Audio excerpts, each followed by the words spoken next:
शुक्लांबरधरं विष्णुं शशिवर्णं चतुर्भुजं प्रसन्नवदनं ध्यायेत् सर्वविघ्नोपशान्तये। अगजाननपद्मार्कं गजाननमहर्निशम् अनेकदन्तं भक्तानाम् एकदन्तमुपास्महे।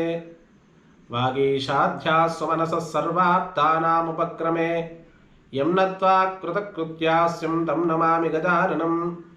शरदिन्दुसमाकारे परब्रह्मस्वरूपिणी वासरापीठनिलये सरस्वती नमोऽस्तुते। गुरुब्रह्मा गुरुर्विष्णु गुरुदेवो महेश्वरः गुरुसाक्षात् परं ब्रह्म तस्मै श्रीगुरवे नमः। ओं श्री महागणाधिपतये नमः। ओं श्री महासरस्वत्यै नमः। ओं श्री गुरुभ्यो नमः। हरि ओं। అందరికీ కూడా విఎన్ఆర్ క్రియేషన్స్ మరియు శ్రీ దుర్గా హనుమాన్ జ్యోతిష్యాలయం వ్యూవర్స్ అండ్ సబ్స్క్రైబర్స్ ఫాలోవర్స్ అందరికీ కూడా శ్రీ ప్లవనామ సంవత్సర ఉగాది శుభాకాంక్షలు. మరి మనమంతా కూడా గత సంవత్సరం శ్రీ శార్వరినామ సంవత్సరం, అలాగే అంతకుముందు వికారినామ సంవత్సరం, ఈ రెండూ కూడా కరోనా వల్ల అనేక రకాల సమస్యలన్నీ కూడా అనుభవించి మరి ఈ నూతన సంవత్సరం ఉగాది నుంచి ప్లవనామ సంవత్సరంలోనైనా ఈ సమస్యలన్నిటికీ ఒక శాశ్వత పరిష్కారం దొరకాలని ఆ యొక్క ఆంజనేయ స్వామిని అలాగే ముక్కోటి దేవతలందరినీ కూడా ప్రార్థిస్తూ మరి ఈ ప్లవనామ సంవత్సర పంచాంగ శ్రవణానికి వ్యూవర్స్ అండ్ సబ్స్క్రైబర్స్ అందరికీ కూడా స్వాగతం. మరి శ్రీ ప్లవనామ సంవత్సర పంచాంగంలో మరి ఈ సంవత్సరం ఎలా ఉంది ఇవన్నీ తెలుసుకునే ముందు ఆ పంచాంగాన్ని ధ్యానించి మరి దాంట్లోకి మనం ప్రవేశిద్దాం.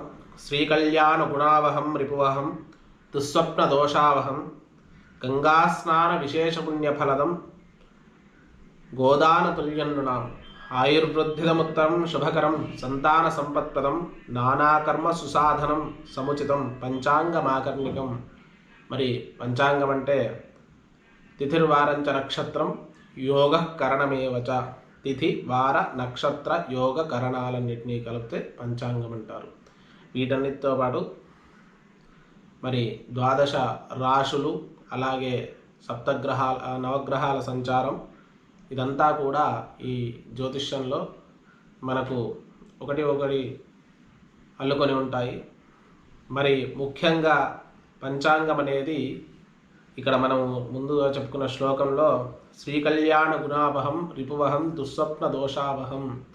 మరి ఎప్పుడైతే పంచాంగాన్ని మనం ధారణ చేస్తామో అప్పుడు దుస్వప్నాలన్నీ కూడా తొలగిపోయి శత్రుబాధలన్నీ కూడా తొలగిపోయి మరి శుభాలు జరుగుతాయి అని మరి ఈ శ్లోకంలో అర్థం.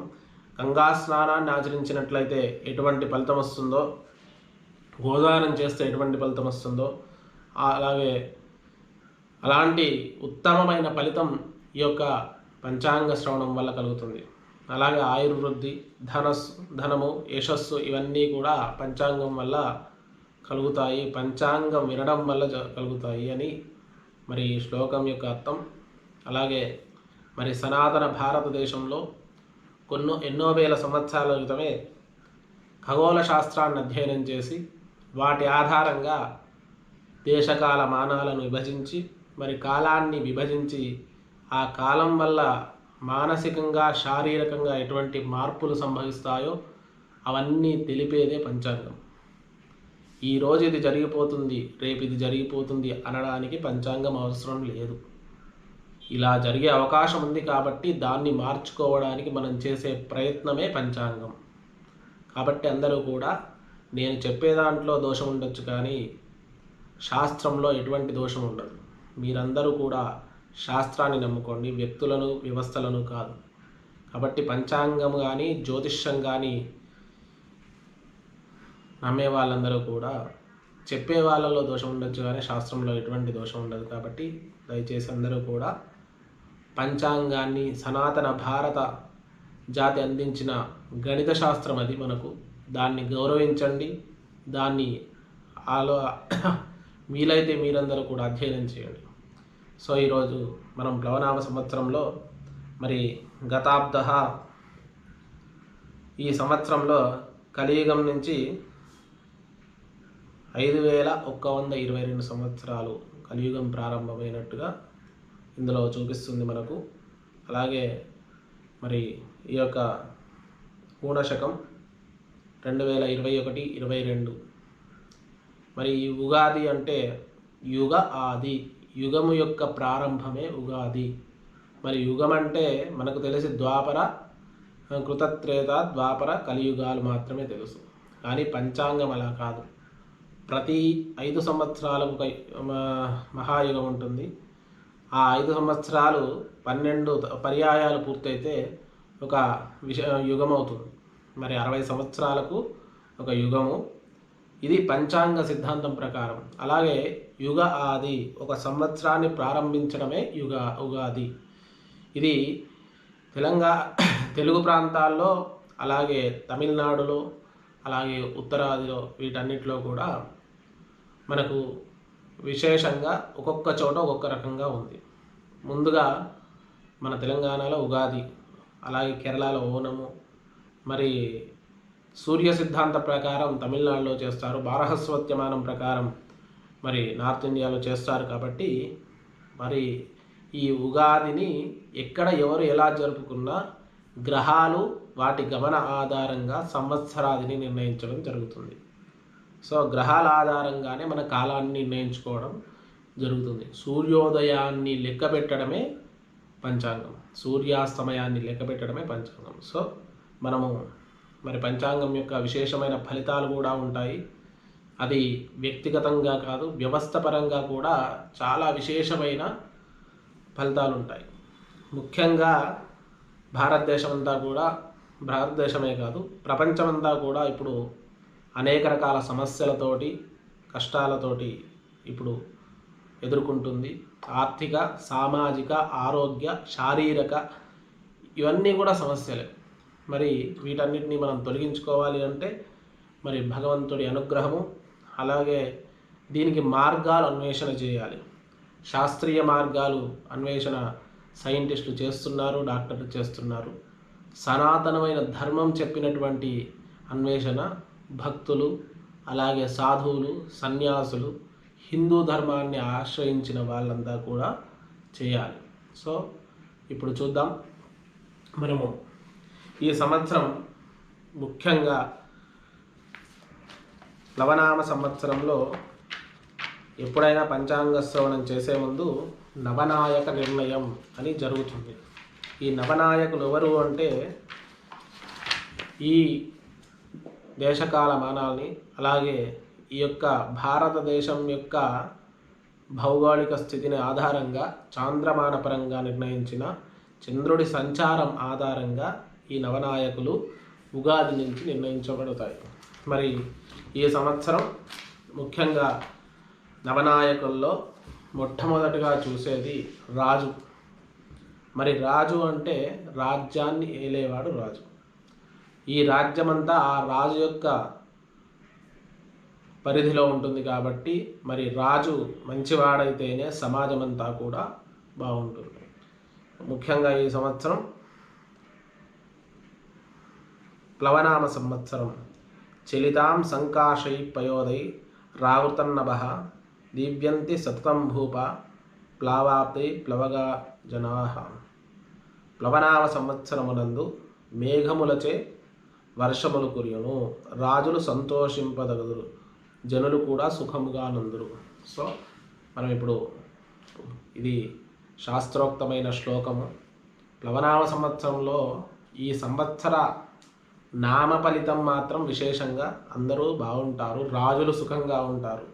మన భారతదేశంలో ఎప్పుడు కూడా రాజులు సుఖంగానే ఉంటారు, కానీ జనాలే సుఖంగా ఉండట్లేదు. కాబట్టి మరి జనాలు కూడా సుఖంగా ఉంటారని ఈ సంవత్సరాబ్ది ఫలితం ఉంటుంది. చూడండి, ఇప్పుడు ఈ సంవత్సరాబ్ది ఫలితం ఓకే. మనం నెక్స్ట్ చూడాల్సిందే నవనాయకులు. నవనాయకుల్లో ముఖ్యమైనది రాజు. రాజు మనకు అంగారకుడు అవుతున్నాడు.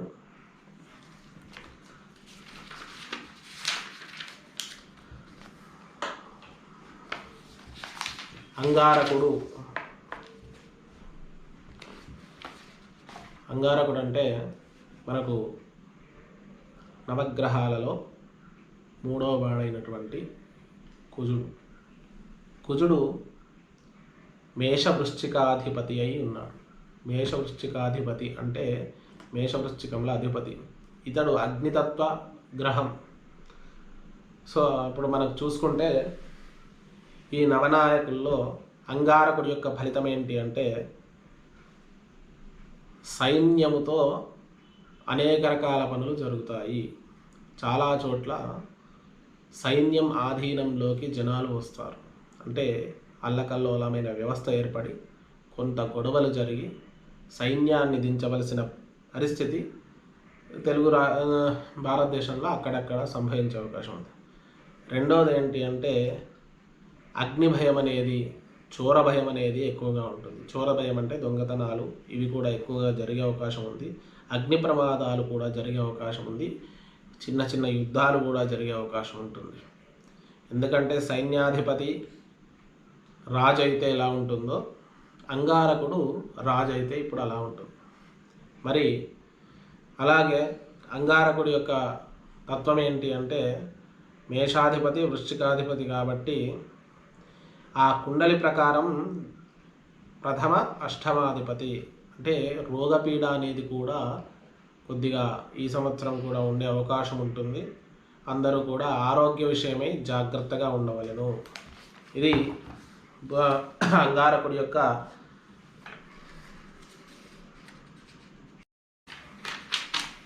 యొక్క రాజు అయినందున ఫలితం. మరి రెండవది అయినటువంటి బుధుడు మంత్రిత్వ ఫలితం. బుధుడు మంత్రి అవుతున్నాడు. బుధుడు అంటే బుద్ధికి అధిపతి. బుద్ధి, వాణిజ్యపరమైన వ్యవస్థకు అధిపతి. భారతీయ ఆర్థిక వ్యవస్థ బుధుడు మంత్రి అయినందువలన తిరోగమనం కాకుండా పురోగమనంలో వెళ్ళే అవకాశం ఉంటుంది. ఇప్పుడే మనం చూస్తున్నాము, ఇంకా సంవత్సరం రాలేదు, మొన్నే చూసాము జీడిపి 12% వృద్ధి చెందిందని మనకు చెప్తున్నారు. మరి ఇంత కరోనా సమయంలో కూడా అనేక రకాల నష్టాల్లో కూడా మన జీడిపి వృద్ధి చెందింది మిగిలిన దేశాలతో పోలిస్తే. సో ఈ సంవత్సరం కూడా ఆర్థిక వ్యవస్థ పుంజుకుంటుంది. ఇంకొకటి ఏంటి అంటే బిజినెస్ సంబంధమైన లావాదేవీలు విశేషంగా భారతదేశం అంతా కూడా వృద్ధి చెందుతాయి. కార్పొరేట్ కంపెనీలకు మంచి కాలం ఇది, వాళ్ళకి ఇంకా వృద్ధి కాలం. సో వాళ్ళందరూ కూడా విశేషమైన ధనార్జన చేస్తారు. మళ్ళీ వైశ్య వర్గము అలాగే వ్యాపార వర్గం అంతా కూడా అభివృద్ధిలో నడుస్తుంది. ఇది బుధుడు మంత్రి అయినందువల్ల ఫలితం. మూడవదైనటువంటి సేనాధిపతి కుజుడు అవుతాడు. కుజుడు గ్రహాల రీత్యా క్రూర గ్రహం, జ్యోతిషాస్త్ర రీత్యా. అలాగే మనము ఆ అంగారకుడి యొక్క స్వరూపాన్ని తీసుకున్నట్టయితే మనకు సైన్స్ ప్రకారం కూడా అంగారకుడి మీద విశేషమైన ఎరుపు రంగు లేయర్స్ ఉంటాయని మనకు కొన్ని పుస్తకాల్లో చదవడం జరిగింది. అంగారకుడు క్రూరత్వానికి నిదర్శనం. మరి ఒక సైన్యాధికారి మొండివాడయ్యాడనుకోండి, చాలా కఠినమైన నిర్ణయాలు తీసుకుంటాడు. యుద్ధం వచ్చే అవకాశం ఉంటే యుద్ధం చేయడానికే సిద్ధపడతాడు. కాబట్టి ఈ అంగారకుడు సైన్యాధిపతి అవ్వడం వల్ల పోలీసు వ్యవస్థకు అనేక రకాల సమస్యలు ఎదుర్కోవాల్సి ఉంటుంది. అనేక యుద్ధాల్లో పాల్గొనాల్సి ఉంటుంది. అది అంతర్గత కానీ బయట దేశాలతో కానీ జరిగే అవకాశం ఉంటుంది. కానీ చిట్ట విజయం సాధించేది మన వాళ్ళే. ఎటువంటి యుద్ధం వచ్చినా కూడా అంగారకుడు సైన్యాధిపతి కావడం వల్ల మన దేశ వ్యవస్థ పటిష్టంగా ఉండడం వల్ల ఎటువంటి యుద్ధాన్నైనా సమర్థవంతంగా ఎదుర్కొంటుంది. ఇది అంగారకుడి యొక్క ఫలితం. మరి నాలుగవదైనటువంటి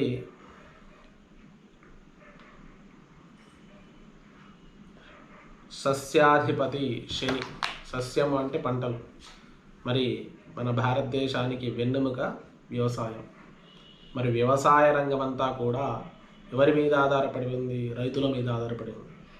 ఆ రైతులందరికీ కూడా కొద్దిగా ఈ సంవత్సరం కష్టకాలం అనే చెప్పుకోవాలి. ఎందుకంటే ఈ సంవత్సరం నవనాయకులంతా కూడా క్రూరగ్రహాలుగా ఉన్నాయి. వర్షాభావము అంటే వర్షము లేకపోయే అవకాశం ఎక్కువగా ఉంది. వర్షం పడ్డా కూడా సకాలంలో పడకపోయే అవకాశం ఉంది. కాబట్టి కాస్త రైతులందరూ కూడా కొద్దిగా చూసి పంటలు వేసుకోవాలి. అలాగే నష్టాల బాటలో పట్టకుండా తగు జాగ్రత్తలు తీసుకోవాలి. మరి నీటి వనరులు కూడా తగ్గే అవకాశం ఉంటుంది. సస్యము అంటే పంటలతో పాటు నీరు. ఈ నీటికి శని అధిపతి. శని పూర్తి క్రూరగ్రహం కాబట్టి ఆ యొక్క శని వల్ల నువ్వులు అలాగే అనేక రకాల పంటలు పండుతాయి. కానీ సాగు ధాన్యాలు మాత్రం పంట తక్కువగా ఉంటుంది. ఎందుకంటే ముళ్ళ సంబంధమైన పంటలు అలాగే నువ్వులు మొదలగు చిరుధాన్యాలన్నీ కూడా ఎక్కువగా పండే అవకాశం ఉంటుంది. కానీ రెగ్యులర్గా పండించే వరి మొదలగు పంటలకు కొద్దిగా కష్టకాలము, కొద్దిగా జాగ్రత్తగా ఉండాలి. దయచేసి వ్యవసాయదారులు కూడా ఎక్కువ మొత్తంలో ఇన్వెస్ట్ చేయకుండా తగు జాగ్రత్తలతో వారు ముందుకు వెళ్ళాల్సింది ఉంటుంది. మరి గురు ధాన్యాధిపతి గురువు. ఇంకొకటి ఏంటి అంటే వీటన్నిటిలో ఒక ప్లస్ పాయింట్ గురువు. ఈ ధాన్యాధిపతి గురువు కావడం అనేది చాలా అదృష్టం. వేసిన పంటలన్నీ కూడా చేతికి వచ్చే అవకాశం ఎక్కువగా ఉంటుంది. అలాగే మంచి మంచి పంటలు పండే అవకాశం ఉంటుంది. మరి అనేక రకాల అభివృద్ధి బాట. ఎందుకంటే వ్యవసాయానికి ఆర్థిక రంగంలో పెద్దపీట వేయడం జరుగుతుంది. మరి ధాన్యాలు కూడా విశేషంగా పండుతాయి. ఇది ధాన్యాది ఫలితం. కుజుడు అర్ఘాధిపతి. అర్ఘం అంటే వర్షం. వర్షాధిపతి కుజుడే అవుతున్నాడు. కాబట్టి కొద్దిగా వర్షంలో తక్కువ శాతం నమోదవడం జరుగుతుంది. వర్షాభావం అనేది ఏర్పడుతుంది. సకాలంలో వర్షాలు పడవు. ఒకవేళ వర్షాలు పడ్డా కూడా ఉరుములు పిడుగులు ఎక్కువగా పడే అవకాశం ఉంటుంది. కాబట్టి పిడుగులు పడకుండా కూడా కొంత జాగ్రత్తలు తీసుకోవాల్సి ఉంటుంది బయట తిరిగేవారు. మరి అంగారకుడి వర్షాధిపతి కావడం వల్ల అనేక రకాల ఇబ్బందులు కూడా వచ్చే అవకాశం, భూగర్భ జలాలు కూడా తగ్గే అవకాశం ఉంటుంది. ఇది కొద్దిగా కఠినమైన సమయమే. మేఘాధిపతి కూడా కుజుడే అవుతున్నాడు. అలాగే నల్లటి మేఘాలు వచ్చి అకాల వర్షాలు, అలాగే ఉరుములు బాగా ఉరిమి పిడుగులు పడే అవకాశం ఉంటుంది. ఇదంతా కూడా మేఘాధిపతి వర్షాధిపతి అంగారకుడు కావడం వల్ల జరిగే అవకాశం ఎక్కువగా ఉంటుంది. కానీ వర్షాలు అయితే సకాలంలో తక్కువగా పడే అవకాశం ఉంది. సునామీలు, భూకంపాలు కూడా ఈ సంవత్సరం వచ్చే అవకాశం ఉంది. కాబట్టి తగు జాగ్రత్తలు తీసుకోవాల్సిందిగా కోరుచున్నాం. ఇక చివరిది రసాధిపతి నీరసాధిపతి చంద్రుడు శుక్రుడు. సుగంధ ద్రవ్యాలు అలాగే పాల వ్యవస్థ, పాడి వ్యవస్థ ఇవన్నీ కూడా అభివృద్ధి చెందుతాయి. అలాగే నీరసాధిపతి శుక్రుడు.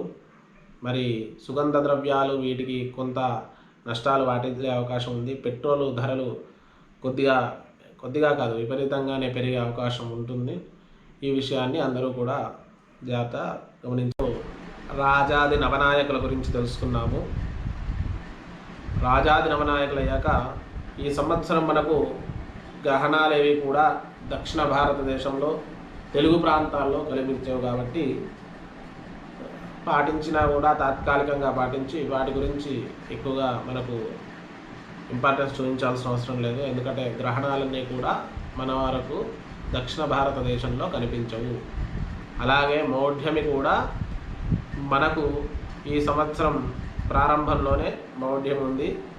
మరి 1వ తారీఖు తర్వాత మనకు ఈ ముహూర్తాలన్నీ కూడా ఉన్నాయి. అలాగే ఫాల్గుణ మాసంలో, మాఘమాసంలో మాఘ బహుళ సప్తమి నుంచి మనకు ఈ యొక్క మూఢాలు ఉన్నాయి. ఒక నెల రోజుల పాటు అది కూడా గమనించగలరు. మరి ఆర్ద్ర ప్రవేశము 22/6/2021 జూన్ మధ్యాహ్నం 1:38 నిమిషాలకు ఆర్ద్ర ప్రవేశ కాలము. మరి మనకు వర్షాకాలం ప్రారంభమవుతున్న ఆ సమయంలో ఇది పంచాంగంలో ముఖ్యంగా మనం గమనించాల్సింది. ఇక నెక్స్ట్ వచ్చేసి ఈ సంవత్సరము గ్రహాలు వాటి గమనం, అలాగే వాటి యొక్క గమనాన్ని బట్టి ఈ దేశం యొక్క ప్రజల వ్యవస్థ, అలాగే ఆర్థిక, శారీరక, మానసిక ఆరోగ్య వ్యవస్థ ఎలా ఉంటుంది. మరి ఇప్పటివరకు కూడా రాజాది నవనాయకుల గురించి తెలుసుకున్నాము. మరి నెక్స్ట్ వచ్చేసి ఈ సంవత్సరం భారతదేశంలో అలాగే ప్రపంచమంతటా కూడా ఆర్థిక వ్యవస్థ, అలాగే సామాజిక వ్యవస్థ, ఆరోగ్య వ్యవస్థ ఇవి ఎలా ఉంటాయి అనేది ఒకసారి మనం గమనిద్దాం. ముఖ్యంగా ఈ సంవత్సరంలో మొదటి రోజు సూర్యోదయ లగ్నం ఉగాది రోజు మనకు మీన లగ్నం ఉంది. చంద్రుడు మేషంలో ఉన్నాడు శుక్రుడితో కలిసి.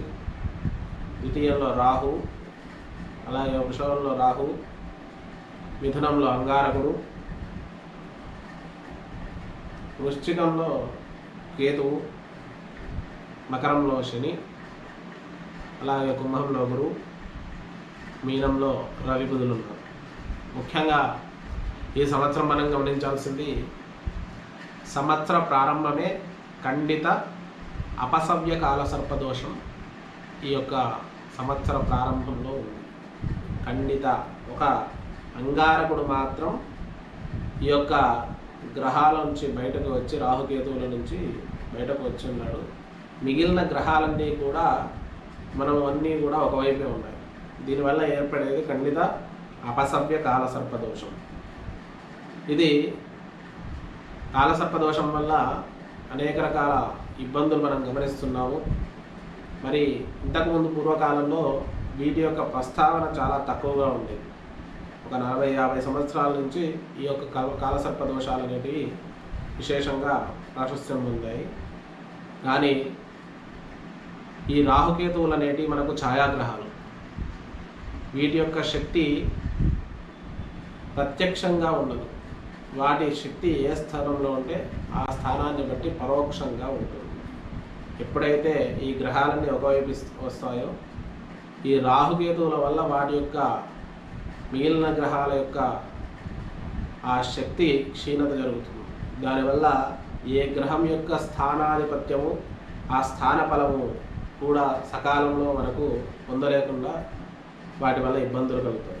మరి ఈ సంవత్సరం మనకు వచ్చేసి లగ్నము మీన లగ్నంతో ప్రారంభమవుతుంది.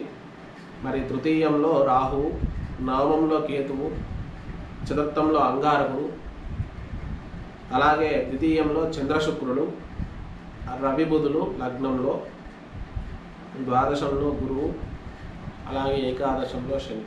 వీటన్నిటిలో కొద్దిగా గొప్ప మనకు ఉపయోగపడే గ్రహం ఉంది అంటే శని. ఏకాదశంలో స్వక్షేత్రవాసి అయి ఉన్నాడు. అది కూడా మకరంలో ఉండడం వల్ల, ఆ స్వక్షేత్రంలో ఉండడం వల్ల శని ఈ సంవత్సరం మనకు రక్షణగా ఉంటాడు. మిగిలిన గ్రహాలన్నీ కూడా వ్యతిరేక ఫలితాలని ఇస్తున్నాయి. మరి ఈ సమస్యలన్నిటికీ నివారణ దొరుకుతుందా లేదా అనేది మనం ఒకసారి ఆలోచిద్దాం. మొదట ఈ ఉగాది రోజు సూర్యోదయ లగ్నం వచ్చేసి మీన లగ్నం. లగ్నంలో రవి బుధులు ఉన్నారు. రవి షష్ఠాధిపతి, అలాగే బుధుడు సప్తమాధిపతి, చతుర్థాధిపతి. ఈ షష్ఠాధిపతి అంటే షష్ఠం రోగస్థానం. మరి లగ్నంలోనే రవి ఉండడం వల్ల రోగబాధ అనేది ప్రత్యక్షంగా మనకి ఈ కుండలిలో కనిపిస్తుంది. దానితో పాటు కాలసర్పయోగం వల్ల ఆ రవి యొక్క కనీస ధర్మము, అది మిత్రక్షేత్రమైనా కూడా లగ్న రవి విశేష ఫలితాలు ఇవ్వాలి. కానీ ఆ షష్ఠాధిపత్యం పొంది మరి కాలసర్పదోషం వల్ల రోగబాధ అనేది సంవత్సర ప్రారంభంలో ఎక్కువగా ఉంటుంది. ఇక రెండవది వచ్చేసి చంద్రశుక్రులు ద్వితీయంలో ఉన్నారు. వీళ్ళు తాత్కాలిక గ్రహాలే, కానీ ద్వితీయంలో ఉండడం వల్ల ఆర్థిక వ్యవస్థ పురోగమనం బాగుంటుంది. దానికి ఎటువంటి ఇబ్బంది లేదు. రోగబాధ ఎంత ఉన్నా కూడా ఆర్థిక వ్యవస్థ వృద్ధి చెందడం అనేది దివ్యంగా జరుగుతుంది. ఇక మూడో స్థానంలో రాహు ఉన్నాడు. మూడో స్థానంలో అంటే పొరుగు దేశాలతోటి మనకు కొన్ని సమస్యలు ఎదుర్కొనే అవకాశం ఉంటుంది. పక్క దేశాలైనటువంటి పాకిస్తాన్, చైనా మొదలైనటువంటి దేశాలతో చిన్న చిన్న సమస్యలు తరచూ తలెత్తుతూ ఉంటాయి. ఎందుకంటే తృతీయంలో రాహు సంచారం అనేది కొద్దిగా ఈ సంవత్సరం అంతా కూడా మనల్ని ఇబ్బంది పెట్టే విషయమే. అలాగే చతుర్థంలో అంగారకుడు. ఈ అంగారకుడి యొక్క ఫలితం ఏంటి అంటే మరి సైన్యంలో కొంత నష్టం జరిగే అవకాశం ఉంది. ఇది మొన్న కూడా మనకు జరిగింది 2-3 సార్లు. కానీ గట్టి తిరుగుబాటు చర్య అనేది ఈ మధ్యకాలంలో ఎప్పుడో ఒకసారి ఈ సంవత్సరంలో 1-2 సార్లు తిరుగుబాటు చర్య జరగవచ్చు. సైన్యము తన యొక్క సత్తాను నిరూపించుకునే సమయం ఈ సంవత్సరంలో మనం చూస్తాం. ఇంతకుముందు కూడా 2 సంవత్సరాల క్రితం మనము పుల్వామా దాడిలో మనం చూసాము. వెంటనే మన యొక్క ప్రధానమంత్రి గారు ఆ చర్యకు సానుకూలంగా స్పందించారు. అప్పుడు పాకిస్తాన్పై మనకు దాడి చేశారు. అలాగే ఇప్పుడు కూడా ఒక దాడి జరిగే అవకాశం ఉంది. ఎప్పుడు జరుగుతుందో మరి చెప్పలేం, కానీ ఈ సందర్భంలో తప్పక జరిగే అవకాశం ఉంటుంది. ఎందుకంటే మన దగ్గర జై జవాన్ జై కిసాన్ అంటాం కాబట్టి వాళ్ళే దేశానికి వెన్నెముక, మనల్ని రక్షణ కల్పిస్తున్నారు కాబట్టి వాళ్ళు ప్రతీకార చర్య చేస్తారు. అది మనం అందరం చూసి మన దేశం గర్వించే ఒక సంఘటన ఈ సంవత్సరంలో మనం చూస్తాం. ఇక సప్తమ, అష్టమ, నవమంలో కేతు ఉన్నాడు. ధార్మిక పరమైన ప్రపంచంలో విశేషమైన మార్పు సంభవిస్తుంది. ధార్మిక పరమైన దేవాలయ వ్యవస్థ, అలాగే దైవిక సంబంధమైన కర్మలు ఈ సంవత్సరం విశేషంగా జరిగే అవకాశం ఉంటుంది. అది కూడా మీరందరూ గమనించగలరు. ఇక ఏకాదశంలో శని ఉన్నాడు. మరి ఎప్పుడూ శని పాపి అని అనుకుంటారు, చాలా తప్పది.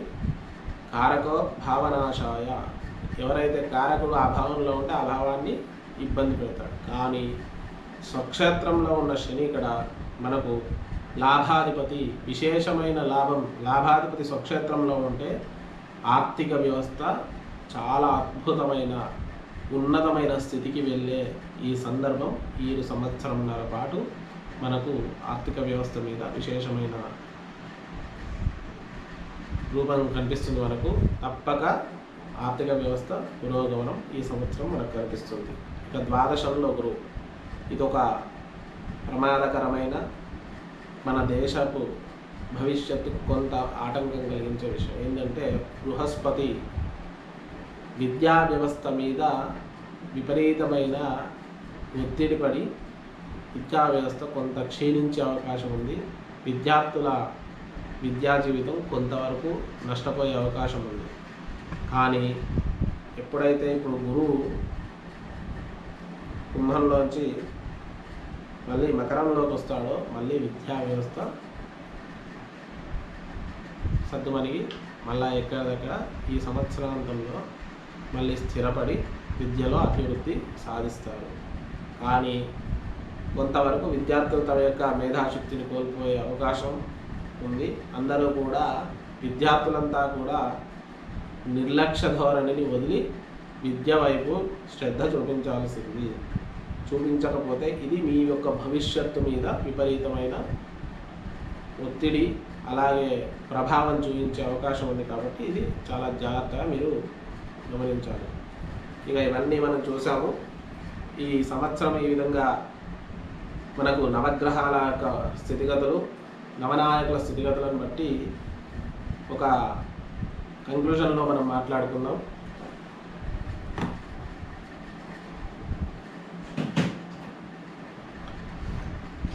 వర్షాలు కొద్దిగా తక్కువగా పడతాయి. ఇది కంక్లూజన్గా మనం ఆలోచించుకోవాలి. రెండవది ఏంటి అంటే వ్యవసాయ రంగంలో కొన్ని ఇబ్బందులు తప్పవు.